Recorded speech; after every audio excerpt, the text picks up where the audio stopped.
নমস্কাৰ, মই বিকাশ। আপোনালোকে চাই আছে দৃষ্টিকোণ। আজি এটা খুব গুৰুত্বপূৰ্ণ বিষয় আপোনালোকৰ ওচৰলৈ লৈ আহিছোঁ। আপোনালোকে জানে যে ADRE অৰ্থাৎ Assam direct recruitment examination Assam চৰকাৰে পাতিবলৈ গৈ আছে আৰু অহা 15 আৰু 29 ছেপ্টেম্বৰত তৃতীয় বৰ্গৰ চাকৰিৰ কাৰণে তেওঁলোকে পৰীক্ষা অনুষ্ঠিত কৰিব। এইবাৰ 28খন জিলাত প্ৰায় 2305টা চেণ্টাৰ আছে আৰু প্ৰায় 11,23,204 গৰাকী প্ৰাৰ্থীয়ে এই গোটেই পৰীক্ষাটোৰ কাৰণে এপ্লাই কৰিছে। এতিয়া কথাটো হ'ল যে বিগত সময়ছোৱাত আমি দেখি আহিছোঁ যে চৰকাৰী বিভিন্ন পৰীক্ষাৰ ক্ষেত্ৰত বিভিন্ন বেমেজালি সৃষ্টি হয়।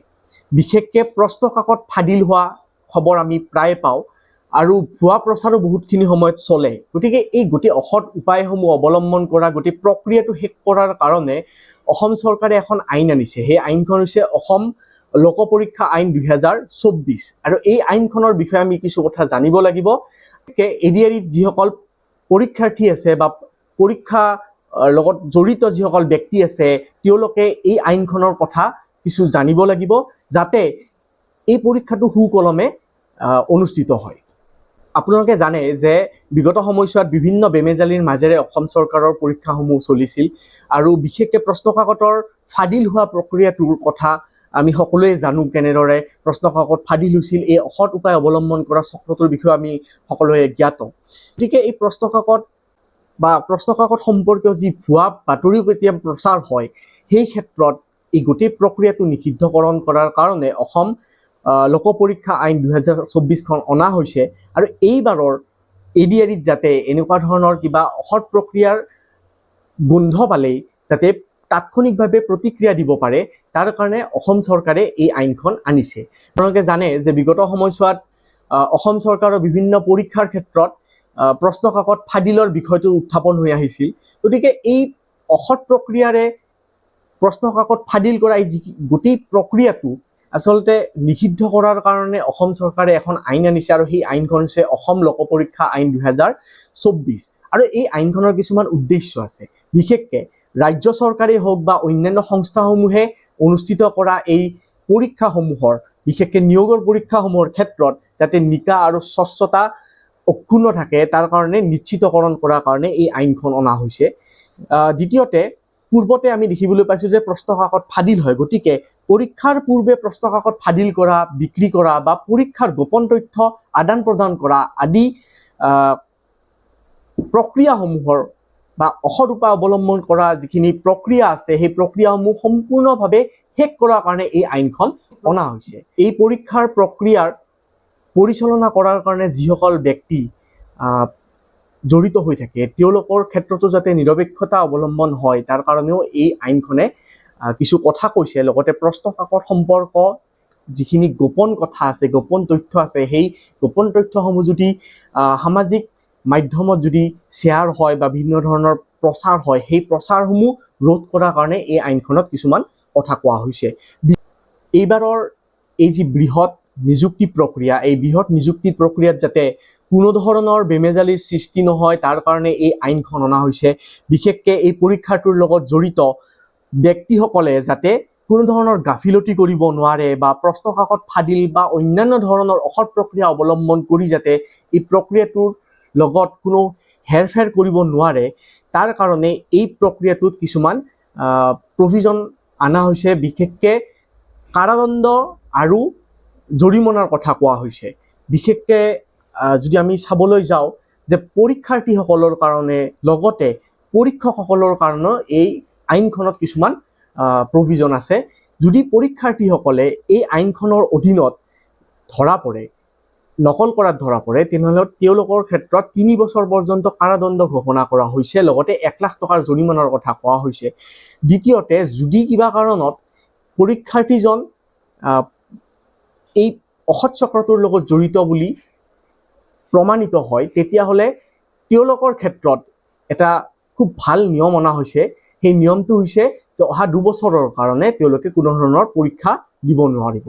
এতিয়া পৰীক্ষাৰ্থীৰ লগতে পৰীক্ষকৰ ক্ষেত্ৰতো কিছুমান নিয়ম অনা হৈছে যে যিসকল পৰীক্ষকে এই অসৎ প্ৰক্ৰিয়াটোত সহায় কৰি আহিছে, অৰিহণা যোগাই আহিছে, তেওঁলোকৰ ক্ষেত্ৰত খুব এটা সুন্দৰ নিয়ম আনিছে যে যদি কিবা কাৰণত এনেকুৱা ধৰণৰ অসৎ চক্ৰৰ লগত জড়িত হৈ পৰে তেতিয়াহ'লে তেওঁলোকৰ যিখিনি সা সম্পত্তি আছে আদালতৰ আদেশ অনুযায়ী এই সা সম্পত্তিসমূহ বাজেয়াপ্ত কৰা হ'ব, লগতে 10 বছৰৰ কাৰাদণ্ড আৰু 10 কোটি টকাৰ জৰিমনা বিহা হ'ব।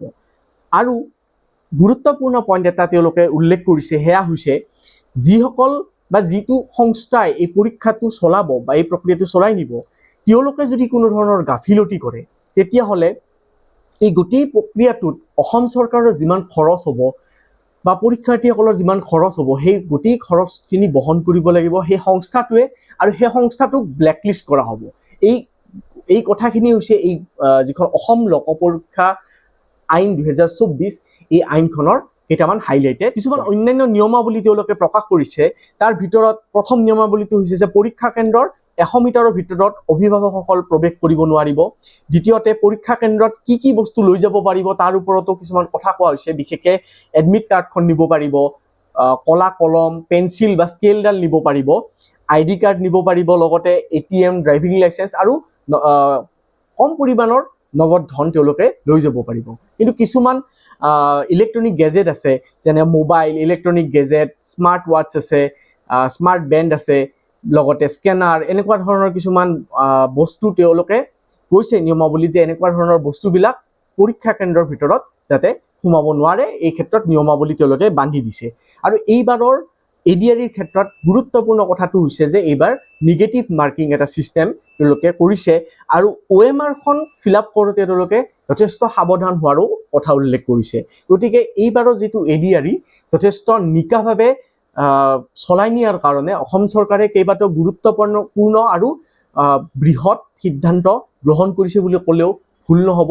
কাৰণ প্ৰতি বছৰে দেখা পাওঁ যে অসম চৰকাৰে হওক বা অন্যান্য সংস্থাসমূহে অসমত যিখিনি পৰীক্ষা চলাই আহিছিল সেই ক্ষেত্ৰত বিভিন্ন ধৰণৰ বেমেজালি সৃষ্টি হৈছিল, আৰু বিভিন্ন ধৰণৰ বেমেজালিৰ ভিতৰত প্ৰশ্ন কাকত ফাদিল এটা গুৰুত্বপূৰ্ণ বিষয় হিচাপে দেখা গৈছে। আৰু এই প্ৰশ্ন কাকত ফাদিল আৰু এই প্ৰশ্ন কাকত ফাদিলৰ লগত জড়িত যিটো অসৎ চক্ৰ আছে তেওঁলোকে এটা বিয়াগুম মাফিয়া হিচাপে কাম কৰি আহিছিল। গতিকে এই গোটেই প্ৰক্ৰিয়াটো শেষ কৰাৰ কাৰণে অসম চৰকাৰে এই ক্ষেত্ৰত যথেষ্ট কঠোৰ হৈছে, আৰু কঠোৰ হৈ এই আইন প্ৰণয়নৰ ক্ষেত্ৰত আগবাঢ়িছে। আৰু আমি ভাবোঁ যে বাস্তৱ ক্ষেত্ৰতো এনেকুৱা ধৰণৰ আইনৰ যিখিনি কথা তেওঁলোকে কৈছে, বাস্তৱ ক্ষেত্ৰত সেই কথাখিনি যাতে আমি দেখিবলৈ পাওঁ, যদিহে কোনোবাই প্ৰশ্ন কাকত ফাদিল তথা এই প্ৰশ্ন কাকত ফাদিলৰ ক্ষেত্ৰত ভুৱা প্ৰচাৰো যদি কৰে, তেওঁলোকৰ ক্ষেত্ৰত এই যিখিনি আইন তেওঁলোকে বান্ধি দিছে সেই আইনখিনি যাতে বাস্তৱ ক্ষেত্ৰত যাতে প্ৰতিফলিত হয়, আমি তাৰে আশা ৰাখিছোঁ। বিশেষকৈ এইবাৰৰ যিটো ADRE আপোনালোকে গম পালে যে অসম চৰকাৰে যথেষ্ট গুৰুত্ব সহকাৰে লৈছে এই পৰীক্ষাটোৰ বিষয়ে।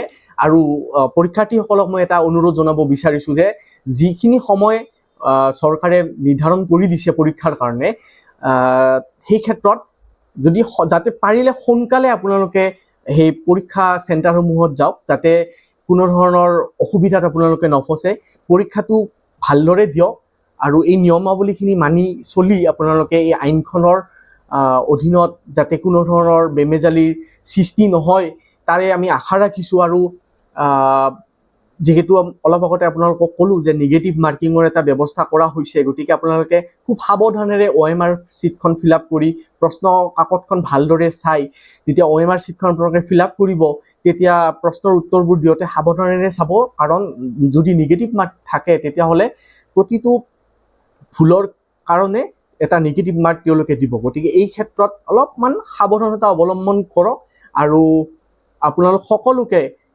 মই মোৰ ফালৰ পৰা, মোৰ দৃষ্টিকোণৰ ফালৰ পৰা শুভেচ্ছা জ্ঞাপন কৰিলোঁ। ইতিমধ্যে আমি বিভিন্ন কথা আলোচনা কৰিলোঁ, বিশেষকৈ আইনখনৰ কথা আলোচনা কৰিলোঁ, নিয়মাৱলীসমূহৰ কথা আলোচনা কৰিলোঁ।